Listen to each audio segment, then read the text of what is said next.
Bismillahirrahmanirrahim. Assalamu alaikum. Welcome back to Toppers Academy Biology with Zainul Abidin. MCQs discussion series शुरू है और आज का जो टॉपिक है इस पे चूँकि MCQs थोड़े से ज़्यादा होते हैं, लेंथी टॉपिक है, तो इसको दो पार्ट्स में डिवाइड किया है।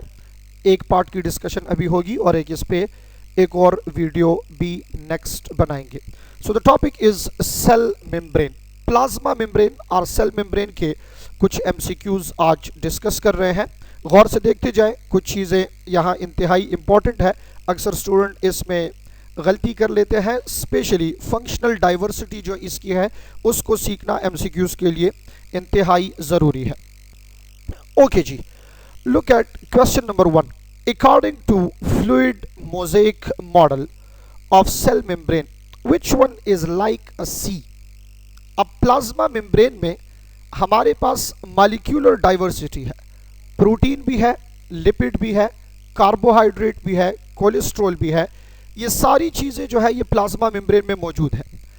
अब फ्लूइड मोज़ेक मॉडल के मुताबिक इन मॉलिक्यूल्स में से कौन सा मॉलिक्यूल उसको सी कहा गया है? तो according to fluid mosaic model जो कि हमारे पास मोस्ट एक्सेप्टेबल मॉडल है सिंगर एंड निकोलसन का।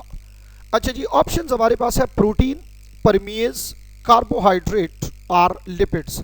सो अगर आप डेफिनेशन देखें फ्लूइड मोज़ेक मॉडल का, उसमें लिखा है that cell membrane or plasma membrane is a sea of lipid in which proteins are floating। तो यहाँ हमारे पास करेक्ट ऑप्शन होगा ऑप्शन डी, यानी कि लिपिड। क्लियर हो गई ये बात?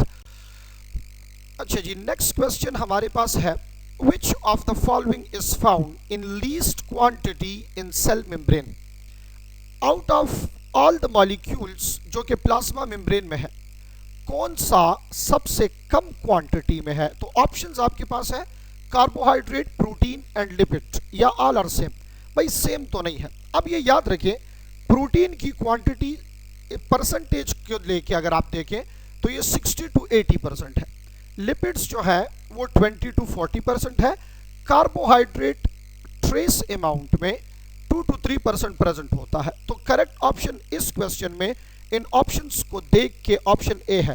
बट एक हिंट यहाँ पे आप याद रखें, अगर कभी कोलेस्ट्रॉल का ऑप्शन हुआ, अगर यहाँ पे कोलेस्ट्रॉल का ऑप्शन हुआ तो कोलेस्ट्रॉल की क्वांटिटी, कोलेस्ट्रॉल की अमाउंट ये हमारे पास कार्बोहाइड्रेट से भी कम है। तो अगर ऑप्शन में कोलेस्ट्रॉल का ऑप्शन हो तो फिर वो ठीक होगा, अब नहीं है तो इसलिए आपके पास कार्बोहाइड्रेट का ऑप्शन जो है ये नियरेस्ट करेक्ट ऑप्शन है। क्लियर? अच्छा जी, another question is which of the following protein is found on only one side of lipid bilayer? दो डिफरेंट प्रोटीन्स प्रेजेंट होते हैं प्लाज्मा मेम्ब्रेन में, एक है इंट्रिंसिक प्रोटीन और एक है एक्सट्रिंसिक प्रोटीन। अब इसमें कौन सा ऐसा है जो लिपिड बाइलेयर के एक साइड पे है, और वो एक साइड कौन सा है वो भी देखना है। तो गौर से देखिए, ऑप्शन है इंट्रिंसिक प्रोटीन, एक्सट्रिंसिक प्रोटीन, या both are present on one side और both are present on both side. अब देखिए गौर से, एक प्रोटीन ऐसा है जो इस लिपिड बाइलेयर के एक साइड पे है, करेक्ट ऑप्शन आपके पास होगा एक्सट्रिंसिक प्रोटीन। अब लिपिड बाइलेयर आपके पास ये तो दो लेयर है, सेल का आउटर सरफेस भी है, इनर सरफेस भी है। तो ये देखना है कि ये एक्सट्रिंसिक प्रोटीन सेल मेम्ब्रेन के सरफेस पे तो है, बट कौन से सरफेस पे है? गौर करें, ये हिंट याद रखें that extrinsic protein are found on inner surface of the cell membrane. Extrinsic protein जो है ये inner surface of the cell membrane पे होगा। ये डायग्राम देख के आपको ये चीज़ क्लियर हो जाएगी। गौर से इस डायग्राम की तरफ देखें, ये आपके पास प्लाज्मा मेम्ब्रेन है। अब प्लाज्मा मेम्ब्रेन का ये आप देखें तो ऊपर वाला outer surface of the cell है, और ये नीचे साइड पे देखें तो ये inner surface of the cell है। इसका मतलब ये है कि ये एक सेल है, सेल मेम्ब्रेन है, और इसका जो आउटर, जो ऊपर वाला साइड आपको नज़र आ रहा है, ये सेल का आउटर इन्वायरमेंट है, और ये जो नीचे नज़र आ रहा है ये सेल का इनर इन्वायरमेंट है। अब इसमें आपको ये सामने जो ब्लू कलर का इंटीग्रल प्रोटीन इंट्रिंसिक नजर आ रहा है, दिस इंट्रिंसिक और integral is embedded in both layer, ये दो लेयर्स के दरमियान में होगा and this is responsible for transportation, active transport, diffusion, osmosis, इस चीज के लिए ये रिस्पॉन्सिबल है। क्वेश्चन इज अबाउट एक्सट्रिंसिक, के एक्सट्रिंसिक एक सरफेस पे तो है बट कौन से सरफेस पे। अब बिल्कुल गौर से देखिए स्क्रीन की तरफ, राइट साइड पे अगर आप देखें, यहां ये जिसको अंडरलाइन किया है, राउंड जिसको यहां इंडिकेट किया है, ये peripheral protein, extrinsic protein.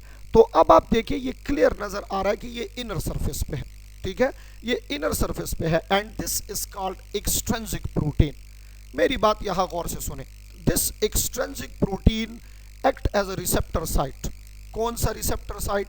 Cell के इनसाइड से अगर कोई स्टिमुलस आ रहा है तो उसको ये एक्सट्रिंसिक प्रोटीन रिसीव करेगा, और सेल के आउटसाइड से अगर कोई स्टिमुलस आ रहा है तो फिर उसके लिए मेम्ब्रेन कार्बोहाइड्रेट रिस्पॉन्सिबल होगा। बात क्लियर हो गई है।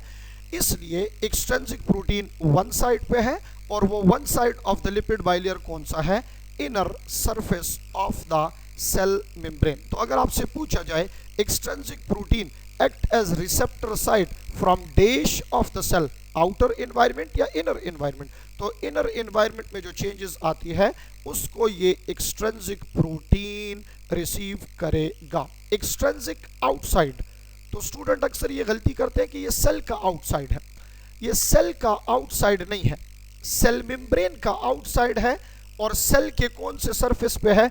सेल के इनर सरफेस पे है। ये क्लियर हो गई ये बात, सेल मेम्ब्रेन का आउटसाइड है और सेल का इनर सरफेस है। ये आपको याद होना चाहिए कि एक्सट्रिंसिक एक साइड पे और वो एक side inner protein, inner side of the plasma membrane है। क्लियर हो गई ये बात?